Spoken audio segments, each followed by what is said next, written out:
Hey guys, Ribbit, welcome to another cEDH for Frogs video. So this is going to be Derevi. Derevi is a stacks-based deck, pretty good one. I think one of the better stacks decks out there at the moment, having very good colors, good pieces, access to stasis, can use stasis quite effectively. That card is usually quite game-ending. So to start off, usually you're playing Dorks and Esper Sentinels, stuff like that. You want to use these to get Derevi triggers. They let you untap things like Gaia's Cradle, Yisan the Wanderer Bar, any of your lands to just gain an advantage. Tapping Yisan a few times will let you just take over the game. Pretty insane. You grab a Coppo and Scout on one, then a Collector Roof on two, etc. Very, very good here. Gaia's Cradle can make heaps of mana. You can use that mana super well as well because you do have quite a good suit of larger drops. These can come into things like Archon. So you tap the Gaia's Cradle, Derevi trigger, untap it.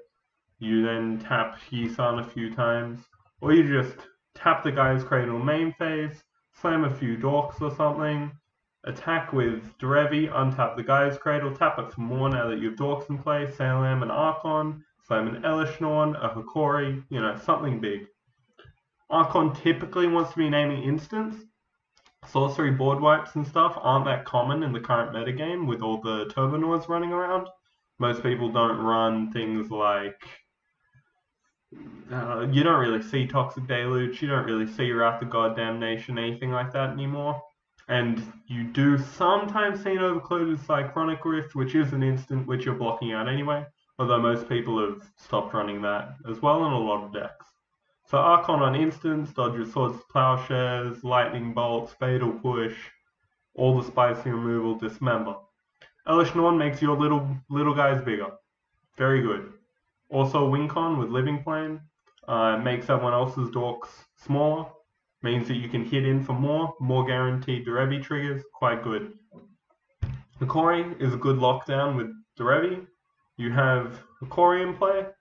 People can only untap one land per turn, but you're going to make sure they're always tapped out. So they can't even do the usual where they just don't cast something and eventually untap a few lands, because you're going to be tapping them down with Derevi. Pretty strong.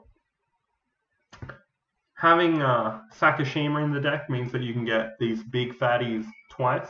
So you can have Archon naming instant and then another one naming enchantment if someone's going to be looking to play a food chain, or maybe you're going to do it on creature because you already set up and you want to stop someone's dockside that they tutored to the top of their deck with a worldly tutor.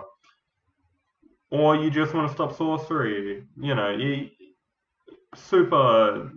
super high cap on the possibilities for Archon with Sakashima clone. Elishnorn twice, again, this is just a Wincon. Your dorks are now 5/5s. Your opponents probably have no creatures in cEDH. Four toughness creatures on your opponent's side are dead. Very good. Kills Chrome. Quite strong. We go into Living Plane. So say you've jammed your Elishnorn. Now you can be looking to jam a Living Plane.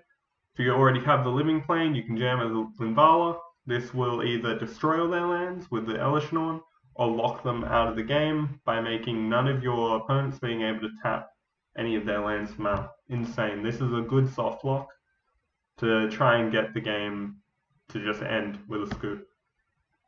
Stasis Copperhorn Scout is a infinite combo, well, not really infinite combo, is a hard lock for untap steps.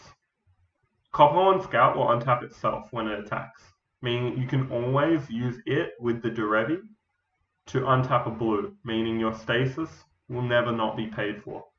Meaning you can create a scenario where you can have creatures attacking every turn and be untapping your lands with the Derevi triggers, and your opponents aren't getting untap steps. And you can use your excess taps, if you don't want to untap your own stuff, to tap down your opponent's stuff as long as you keep up that one blue. Forsaken City does a similar thing. It doesn't untap during your untap step, so the stasis doesn't affect it, it won't be untapping anyway. But you do just remove the card that you drew the turn before, so any card in your upkeep, you can remove a card in your hand from the game if you do untap it, and it can pay the one blue. So both of these are combos with stasis. Very, very good. Then we have other ways to take advantage of Derevi. So Derevi, when you play him from the command zone, you can play him for 4 at instant speed, right? Without any effects. They can untap a Winter Orb in someone else's end step, so you untap with everything. Or maybe you want to tap down your Trinosphere and then cast something in instant speed in your combat step. So you attack with Derevi and one other creature, both of them connect, you get 2 Derevi triggers. First one is going to tap down Trinosphere, then holding priority, you're going to cast a Worldly Tutor, then the second one is going to untap the Trinosphere, so that your opponents have a limited time to interact and you don't get affected by the Trinosphere stacks that much. Pretty good, pretty strong. So that's Derevi, quick rundown of the Imperial Tactician. Good fun. It's a bird wizard. Who doesn't love bird wizards? Anyway, thank you very much. Ciao. See you all later. See you all next time.